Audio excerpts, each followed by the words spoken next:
How did we end up in a country with a capital that's a shambles, with signs on the street that say no defecating, not even aimed at pets? And that's going regional now. It's in Birmingham, it's in Manchester. This, can you see that? That's a billboard on a bus stop. How come that's another billboard? Can you see that? You know, they're maximising the potential of a flippant gesture by Elon Musk. If you watch anybody in Parliament or in any political party, you will capture them with their hand in a similar position. He's taking the mickey. And now they're trying to do that to jockey people to think he's some sort of fascist. This is Elon Musk. This is the man who made Twitter free speech. This is the man who's made it easier for everyone to talk about things like the grooming gangs. I have to be careful with vocabulary on here.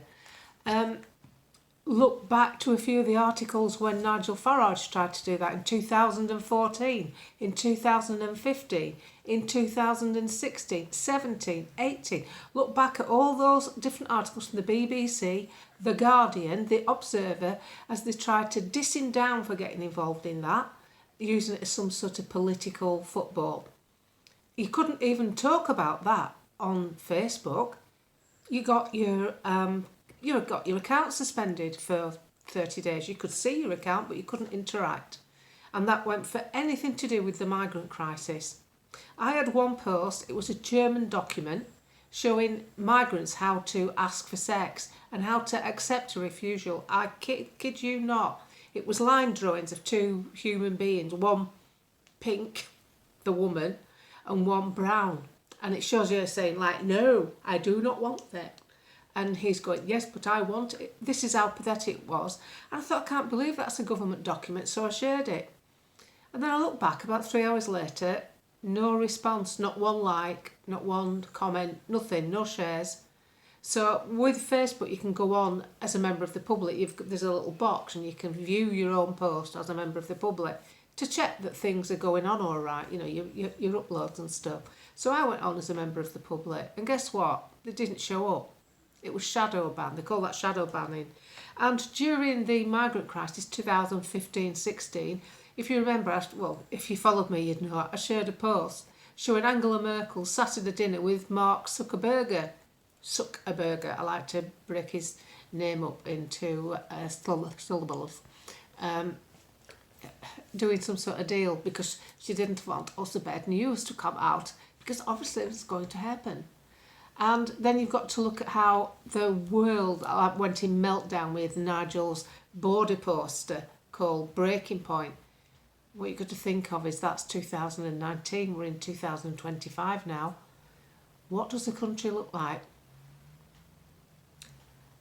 I think he got it right. He shouldn't have been abolished at that stage. He's tried to fight this a long time under censorship, as anybody who's tried to do it. Breaking Brexit news, really good, reliable bloggers, censored all the time. And Musk has given free speech back.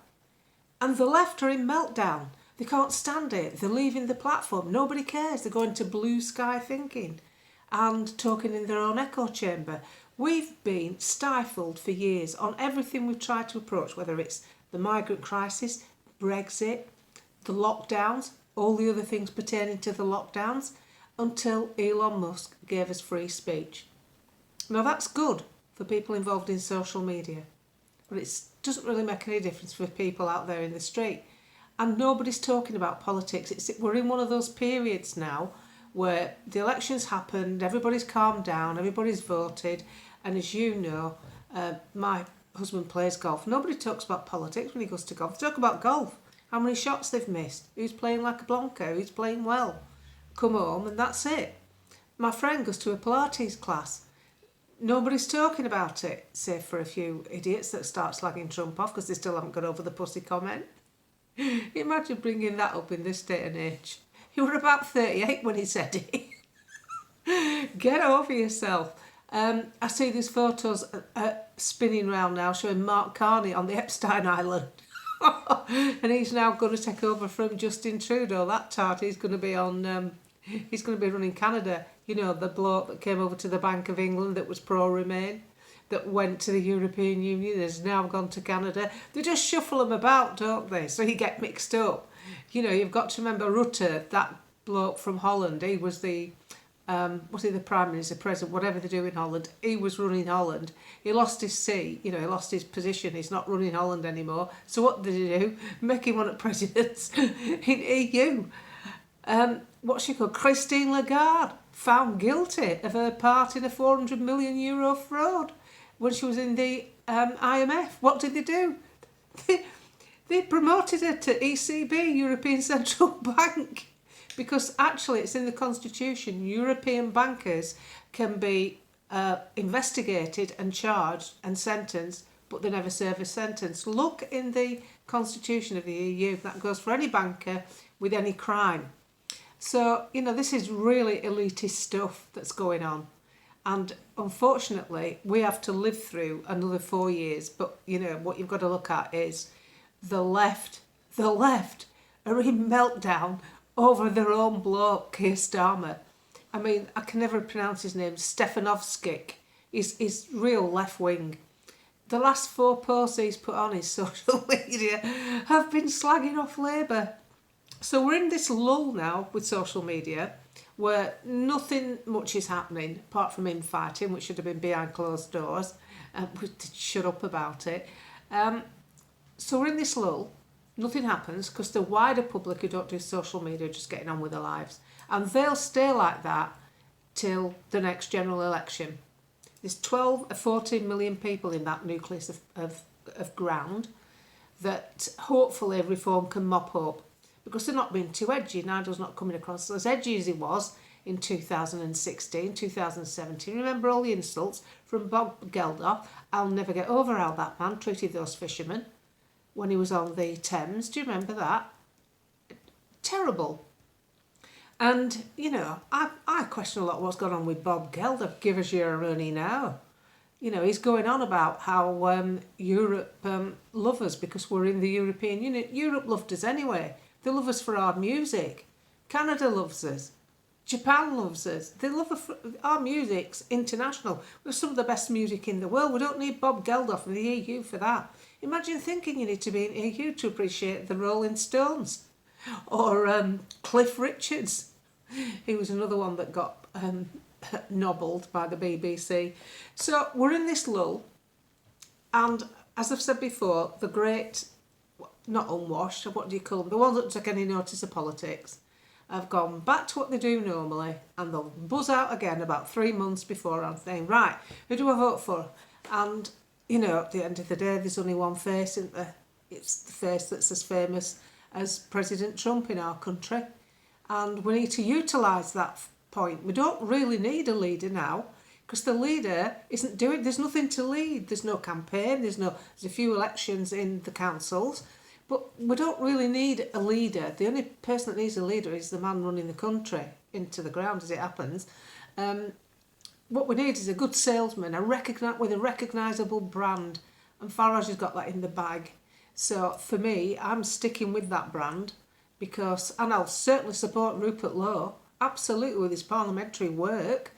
You know, these people haven't stopped the jobs. They're still doing the jobs, and they must be supported, every one of them, because that's what we voted for. Now, what Rupert decides to do with himself after that is Rupert's choice. And if he stays in Parliament, he'll have my support with all his work because he does good work. And we've been so starved of having anybody with our interests. I watched Nigel Farage in a debate the other day, and I've got to say, he ran rings around the 2 Labour MPs. They couldn't even answer his questions. And they've been in Parliament. They were in Parliament before this election, you know, on the opposition benches. Why didn't they know? They've gone to a debate on a topic, not researched it. Someone said to me ages ago, well, you're expecting a bit much, June, if you think they're going to read the withdrawal agreement. They don't even read 3 pages. And the House of Lords mostly turn up, sign in and go to sleep, don't they? I think the loudest noise you hear in the House of Lords is snoring.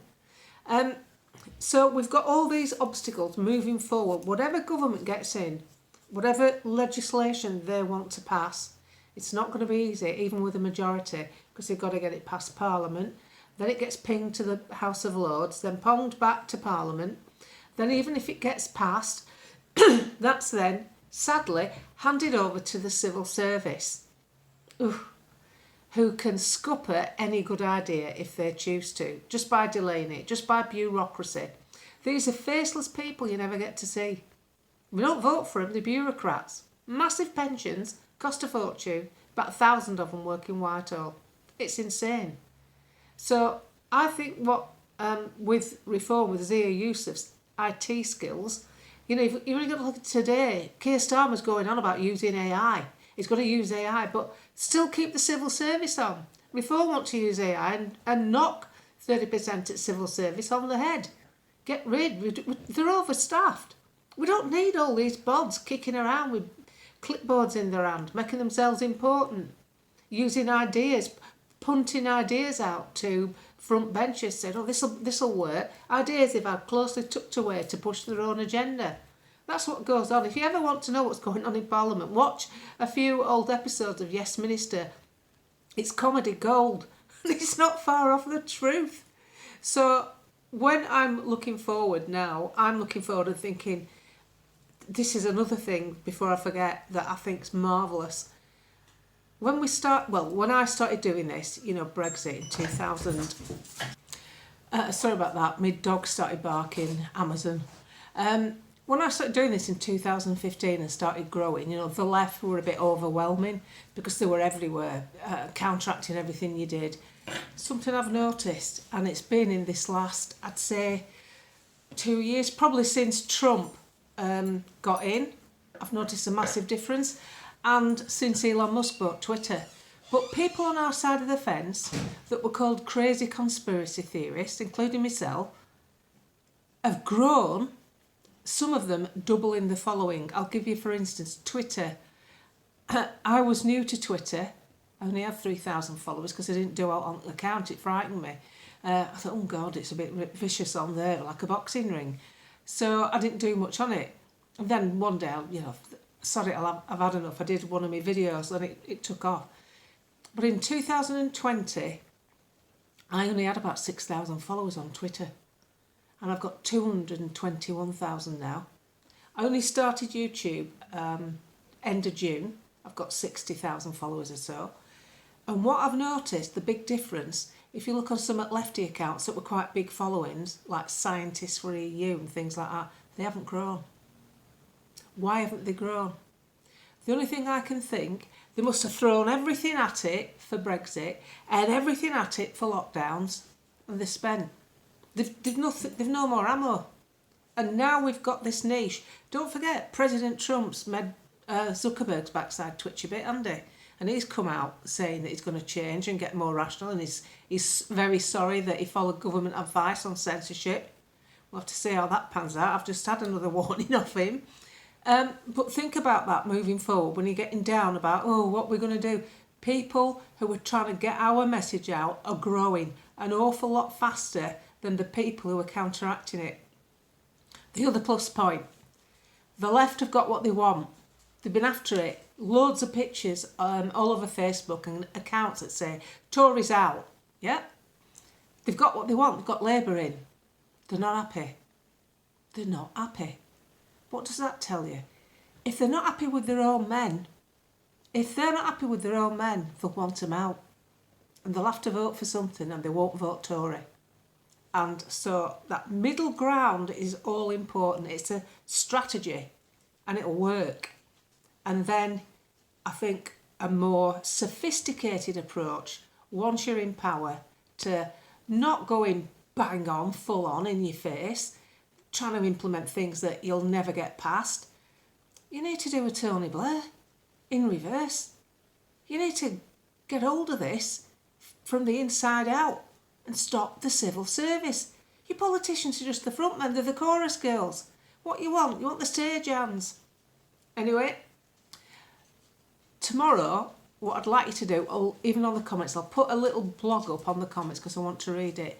I want to know, because I asked you about Boris, first time I've ever noticed this, when I've asked about a politician, not one person has given a positive response on Twitter, Facebook or YouTube. What does that tell you? So I'm going to ask you, would you vote Tory again? And I'm going to ask that in the community notes, so answer me on there if you will. But I want to know your feedback on what I've just said, how you feel. Because moving forward, you've got to feel more positive, because we are making ground. We're hogtied, like the Americans were with Biden. You know, Joe bedridden had him by the gonads, didn't he? Traipsing about in his diapers while someone else is running the country, pretending it's him with cue cards. Going off stage wrong way. It's just a president. Scary times.